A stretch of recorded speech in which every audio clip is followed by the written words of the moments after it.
பிதாவாகிய கடவுளிடமிருந்தும் மைந்தராகிய இயேசு கிறிஸ்துவிடமிருந்தும் உங்கள் அனைவருக்கும் கிருபையும் சமாதானமும் உண்டாவதாக.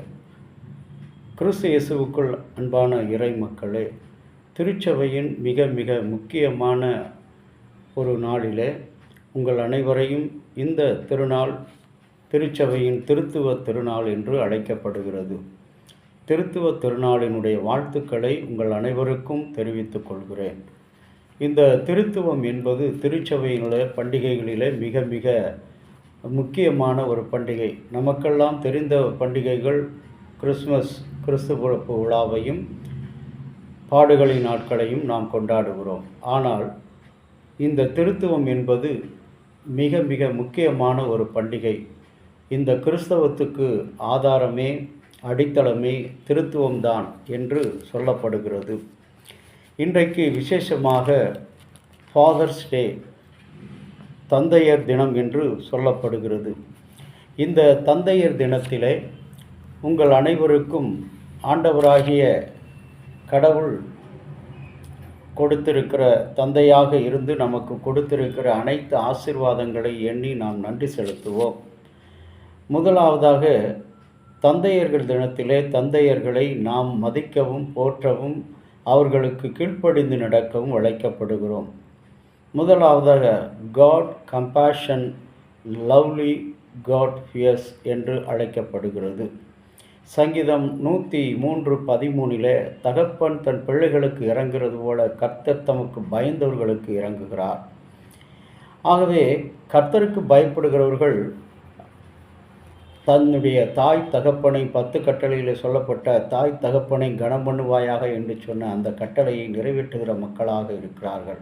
அவர்களைத்தான் கர்த்தருக்கு பயப்படுவர்கள் என்று சொல்லி கர்த்தர் சொல்கிறார். எபேசியர் 6:4 நீ ஆண்டவருக்கு ஏற்ற சிக்ஷையில் உன் பிள்ளைகளுக்கு போதிப்பாயாக என்று சொல்கிறார். இரண்டாவதாக பார்க்கும்போது இம்பேக்ட் ஆஃப் காட்லி ஃபெய்த், கடவுளுடைய விசுவாசத்தில் நீங்களும் நானும். நீதிமொழிகள் 23:24 நீதிமானை பெற்றவன் அவன் களிகூறுவான், ஞானவானை பெற்றவன் மகிழ்வான் என்று சொல்லப்படுகிறது. 25 உன் தந்தை தாயை மகிழ்ச்சி உள்ளவனாக மாற்று, உன்னை பெற்றவர்கள் களிகூறும்படி நீ நடந்து கொள் என்று சொல்லி அழைக்கின்றார். உபாகமம் 6:7 சொல்லும் பொழுது அவர்களை ஒழுக்கத்தில் நடத்தும்படி ஆண்டவர் சொல்லுகிறார். அன்புக்குரிய இறை மக்களே, கிறிஸ்துவில் பிரியமான இந்த நல்ல நாளிலே நீங்களும் நானும் தந்தையர்களை, நம்முடைய தந்தையாம் கடவுளுக்கு பயப்படுவது மாத்திரமல்ல, நமக்கு கடவுள் கொடுத்த பெற்றோர்களின் முதல் இடத்தை பிடித்திருக்கிற தந்தையர்களை நாம் மதிக்கவும் அவர்களுக்கு கீழ்ப்படியவும் அவர்களை கடைசி வரை பாதுகாக்கவும் அழைக்கப்படுகிறோம். சரி, அந்த தந்தையின் உடைய முதல் வடிவத்தோடு நிறைவு பெறுகிறதா என்று சொல்லி பார்க்கும்போது அந்த தந்தையின் அடித்தளமாக அடுத்த படிநிலையாக இருக்கிற தாய், அதைத்தான் திருத்துவத்திலே மகன் என்று சொல்கிறோம். ஆண்டவராகிய இயேசு கிறிஸ்து தாயாக தந்தையாக உங்களுக்கும் எனக்கும் இருக்கிறார். அந்த திருத்துவத்தின் கடவுளை இன்றைக்கு 3 நபர்களாக அவர்கள் ஒரே கடவுள் 3 நபர்களாக இருந்து செயல்படுகிறார்கள். அவர்களுடைய 3 பேருடைய ஞானமும் ஒரே சித்தம், ஒரே வல்லமை, ஒரே இறை குணத்தை உடையவர்களாக இருக்குது. இந்த திருத்துவத்தை புரிந்து கொள்வது என்பது படிப்பின் மூலமாகவோ அறிவின் மூலமாகவோ புரிந்து கொள்ள முடியாது. இன்றைக்கு நம்மை பெற்ற தகப்பனை நாம் தகப்பன் என்கின்றோம். அவருடைய மகன் என்ன சொல்கிறான்? தகப்பன் என்று அழைக்கிறான். அவனுடைய பேரன் அவன் தாத்தா என்று அழைக்கிறார். ஆனால் 3க்கும் ஒரே நிலைதான், தகப்பன்தான். ஆனாலும் 3 பேரும் வெவ்வேறு நிலையில் இருந்து புரிந்து கொள்ளப்படுகிறார்கள். வெவ்வேறு நிலையில் இருந்து செயலாற்றி பேரன் தன்னுடைய தகப்பனுக்கும் மகன் தன்னுடைய தந்தைக்கும் செயலாற்றுகிறார்கள். 3வரும் ஒன்றாயிருந்து குடும்பத்திலே செயல்படுகிறார்கள். ஆகவேதான் இந்த திருத்துவத்தை புரிந்து கொள்வது என்பது மிக மிக கடினமான ஒரு காரியம். இன்றைக்கு படித்த மக்கள் அறிவு தேடலினால் இந்த திருத்துவத்தை தேடுகிறார்கள். படிக்காதவர்கள் நம்பிக்கையிலே தேடுகிறார்கள். இன்றைக்கு நீங்களும் நானும் இன்றைக்கு இந்த இறை நம்பிக்கையிலே வெளிப்படுத்தப்பட்ட ஏசாயா தீர்க்கதரிசியின் புஸ்தகம் 6ஆம் அதிகாரம் 1 முதல் 8 வசனங்களிலே உள்ள பகுதியை இன்றைய நாளினுடைய திருத்துவத்தின் தலைப்பாக சிந்திக்க அழைக்கப்படுகிறோம். முதலாவதாக திருத்துவத்தின் தனிமை. திருத்துவத்தின் தனிமை என்று சொல்லும் பொழுது அந்த வஸ்திரம் முழுவதும் தேவாலயத்தினால் நிறைந்திருந்தது. ஒவ்வொருவரும் 2 செட்டைகள், தனித்தனியே கடவுளுடைய செயல்பாடுகள் இருக்கிறது. தந்தையாம் கடவுள் படைக்கிறவராக, மைந்தராம் இயேசு காப்பாற்றுகிறவராக, அங்கே பரிசுத்த ஆவியானவர் வழிநடத்துகிறவராக, கற்றுக் கொடுக்கிறவராக தனித்தனியே இருந்து அவர்கள் குறிக்கப்படுகிறார். ஆனால் மூவருக்கும் ஒரே குணம், ஒரே வல்லமை, ஒரே சிந்தை. அந்த ஒரே நம்பிக்கையில் இருக்கிற அவர்களுடைய எண்ணிக்கை யோவான் 16ஆம் அதிகாரம் 12வது வசனத்தில் பார்க்கும்போது, அவர் பின்பாக வரப்போகிறவர் ஒருவர் உண்டு, அவருடைய காலின் வாரை நான் அவிழ்க்க தகுதியற்றவன் என்று யோவான் சொல்வதை பார்க்கிறோம். அன்புக்குரிய இறை மக்களே, மத்தேயு 11ஆம் அதிகாரம் 19வது வசனத்திலும் 1 கொரிந்தியர் 1:30 வசனங்களிலும் தந்தை மகன் இவர்கள் உலகை உருவாக்க காரணமானவர்கள் படைப்புகளில் தன்னுடைய தனிமையை முத்திரை பதிப்பதை பார்க்கிறோம். படைப்பின் வழியாக இன்றைக்கு கடவுள் ஒருவர் தனிமையாக இருந்து திருத்துவ கடவுளின் வெளிப்பாடுகளை அவர்கள் செய்கிறார். ஒரு படிக்காத ஒரு விவசாயியிடம் சென்று நீங்கள் கடவுள் நம்பிக்கை உள்ளவரா என்று கேட்கும் பொழுது அந்த படித்த நபர் அவர் சொல்லுகிறார், நான் மேய்க்கின்ற என்னுடைய மாடு வெள்ளை நிறம், அது தின்னுகின்ற புல் பச்சை நிறம், ஆனால் அது எனக்கு கொடுக்கிற செல்வமோ வெண்மை நிறம் என்று சொல்கிறார். இதைவிட கடவுள் பக்திக்கு அடையாளம்.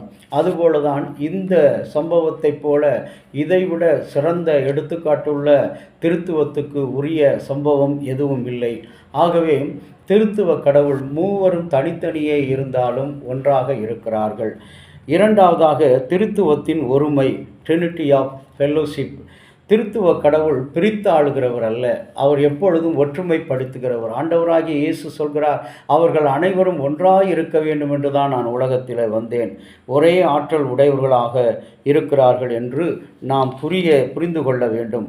மூவருக்கு எது பிடிக்குமோ அதை கொடுத்து திருத்துவத்தை பெற்று மகிழ்வுடன் வாழ அழைக்கப்படுகிறோம். யோவான் 8ஆம் அதிகாரம் 1 முதல் 8 வசனங்களில் பிடிபட்ட பெண்ணை நீ போ, இனி பாவம் செய்யாதே என்ற செய்தியின் வழியாக பார்க்கிறோம். தந்தையினுடைய படைப்பிலும் மகனுடைய மன்னிப்பிலும் பரிசுத்த ஆவியினுடைய மகிழ்ச்சியிலும் சமாதானம் தந்து மகிழ்விக்கிறவர்தான் ஒற்றுமையின் திருத்துவம். அந்த ஒற்றுமையின் திருத்துவம் மத்தேயு 19ஆம் அதிகாரம் 1 முதல் 10 வசனங்களில் சகை விடை அவன் எல்லாராலும் வெறுக்கப்பட்ட ஒரு மனிதன், ஆனால் அவனை சமுதாயத்துக்குள்ளாக இணைக்கின்ற ஒரு மனிதனாக இருக்கிறார். யோவான் 21ஆம் அதிகாரம் 15 முதல் 19 வசனங்களில் 3 முறை மறுதளித்த பேதுருவை அவர் மீண்டுமாக சேர்த்து கொள்கிறார்கள். திருத்துவ கடவுள் எப்பொழுதுமே சமாதானத்தையும் ஐக்கியத்தையும், யூனிட்டி என்று சொல்லுகிற ஐக்கியத்தை விரும்புகிறவர். ஆகவே அவர்கள் மூவரும் ஒன்றாயிருந்து தன்னுடைய ஒற்றுமையை வெளிப்படுத்துகிறார்கள் செயல் வழியாக. மூன்றாவதாக திருத்துவத்தின் பெருமை, 5-6 வசனங்கள். திருத்துவம் என்பது கிறிஸ்தவத்துக்கு அடித்தளமாக, அது ஆணிவேராக இருக்கிறது. அந்த ஆணிவேர் தான் திருத்துவம், தந்தையாகிய கடவுள். அந்த மேலே இருக்கிற அடிமரம் ஆண்டவராகிய இயேசு கிறிஸ்து. அதற்கு மேலாக வருகிற கனிகளும் காய்களும் பூக்களும் பரிசுத்த ஆவியானவரை அடையாளப்படுத்துகிறது. ஆகவே மத்தேயு 11ஆம் அதிகாரம் 27வது வசனத்தில் பார்க்கும்போது, தந்தையை தவிர மகனை வேறு ஒருவரும் கண்டதில்லை என்று சொல்வதைப் போல யோவான் 16:28 உலகை விட்டு நான் செல்கிறேன். திருத்துவ கடவுள் நமக்கும் அவருக்கும் என்ன தொடர்பு இருக்கிறது என்பதை தூய ஆவியானவரை கொண்டு இன்றைக்கு நீங்களும் நானும் அறிந்து கொள்ள அழைக்கப்படுகிறோம். சர் ஐசக் நியூட்டன் அவர்கள் அடிக்கடி சொல்வார், நான் கற்றது கடற்கரையின் ஒரு துளி நீரை போலது, ஆனால் கடல் கல்லாதது கடற்கரையில் இருக்கிற கடல் தண்ணீரைப் போல பெருகமான அளவு. ஆகவே கண்டுபிடிக்க முடியாத அந்த கடல் நீரைப் போல திருத்துவம் நமக்குள்ளாக இருந்து வேண்டியவற்றை ஆழமான அடிப்படையில் ஆழமான பொருள் தந்து உங்களையும் என்னையும் உண்மையான முதன்மை தன்மையில் இது வெளிப்படுத்துகிறது. திருத்துவம் என்பது ஒரு திருச்சபையின் கோட்பாடு. இந்த கோட்பாட்டில் நீங்களும் நானும் ஒற்றுமையாக இருக்க வேண்டும். தனித்தனியே நமக்குள்ள பேதங்கள் இருந்தாலும், ஆகவே தான் நம்முடைய ஜெபத்தில் பிரசங்கத்துக்கு முன்பாக ஜெபிக்கிற வெவ்வேறு மொழிகள் பேசுகிற எங்களிடத்திலே என்று சொல்கிறோம். பல சிந்தனைகள் உள்ள எங்களிடத்தில் அந்த திருத்துவத்தினுடைய ஒற்றுமையை அந்த ஜெபத்தின் வழியாக நாம் பெற்றுக்கொள்கிறோம். அது மாத்திரமல்ல, நமக்கென்று வழிவகுக்கப்பட்டிருக்கிற பரிசுத்த ஆவியானவர் என்றென்றும் நம்மோடு தங்கியிருந்து நம்மை வழிநடத்துகிறவர், கற்றுக் கொடுக்கிறவர், ஆலோசனை கொடுக்கிறவர், மகிழ்ச்சியை தருகிறவர். இந்த தந்தையர் தினத்தில் தந்தையை மாத்திரம் நான் மகிமைப்படுத்தாதபடி குடும்பத்தில் இருக்கிற தந்தை, தாய், மகன், பேரன் என்ற அந்த ஐக்கியத்தை திருத்துவத்தின் ஒற்றுமையினாலே எப்படி தந்தை மகன் பரிசுத்த ஆவியாக ஒன்றாக இருந்து செயல்பட்டார்களோ அதுபோல இந்த குடும்பங்கள் இன்றைக்கு தந்தையர் தினத்தில் தந்தையின் சொல்லை மனைவி மதிக்க வேண்டும், பிள்ளைகள் கேட்க வேண்டும். பிள்ளைகளுடைய சொல்லை பெற்றோர்கள் தந்தையாம் கடவுள் தந்தையின் பிள்ளையினுடைய விருப்பத்தை நிறைவேற்ற வேண்டும், மனைவியின் ஆசைகளை நிறைவேற்ற வேண்டும், பேரனுடைய தேவைகளை சந்திக்க வேண்டும். அப்படிப்பட்ட ஒரு உறவை திருத்துவ கடவுள் இந்த நாளிலே கொடுத்திருக்கிறார். நீங்களும் நானும் வெட்கப்பட்டு போகாதபடி இன்று நமக்காக சிலுவையிலே இரத்தம் சிந்தி மரித்த இயேசு, நான் உலகை விட்டு போகிறேன், உங்களுக்காக ஒரு தேற்றரவாளனை, அவர்தான் பரிசுத்த ஆவியானவர், திருத்துவ கடவுளினுடைய 3ஆம் நபர். அவர் நம்மை மகிழ்ச்சிக்குள்ளாக்க மாற்றுவார், ஆறுதல் கொடுப்பார், தேறுதல் கொடுப்பார். கண்களை மூடி ஜெபம் செய்வோம். அன்புள்ள பரிசுத்தமுள்ள ஆண்டவரே, நீர் கொடுத்த இந்த நிறைவான நாளுக்காக நன்றி, நன்றி ராஜா, கொடான கொடி நன்றி. உம்முடைய கரத்தில் இருந்து பெற்றுக்கொண்ட ஆசீர்வாதங்கள் அநேக ஆயிரங்கள் இருந்தாலும், இதோ தகப்பனே, நீர் எங்களுக்கு கொடுத்திருக்கிற இந்த வெண்மையான இந்த நாளில் திருத்துவத்தின் உண்மை பொருளை அறிந்து கொள்ள, திருத்துவத்தினுடைய தனிமையையும் திருத்துவத்தின் ஒருமையும் திருத்துவத்தின் பெருமையும் ஆண்டவரே பெருமையும் நாங்கள் பெற்று இனிமையாக இந்த உலகத்தில் சாட்சியாய் வாழ, ஆண்டவரே இந்த திருச்சபைக்கு விசுவாசியாய் வாழ, அநேகருக்கு உதவுகின்ற மக்களாக இருக்க, வெளிப்பாடு கொடுக்கிற மக்களாக இருக்க நீர் எங்களுக்கு துணை புரிந்தருளும். இறைமகனும் மீட்பரும் இரட்சகருமாகிய இயேசுவின் பொற்பாதம் பணிந்து வேண்டிக் கொள்கிறோம் ஜீவனுள்ள நல்ல பிதாவே, ஆமேன். தந்தையாகிய கடவுளின் அன்பும் மைந்தராகிய இயேசுவுடைய அருளும் பரிசுத்த ஆவியினுடைய நல்ல உறவும் பாதுகாப்பும் உங்கள் அனைவரோடு கூட இருந்து ஆசீர்வித்து காப்பதாக. ஆமேன்.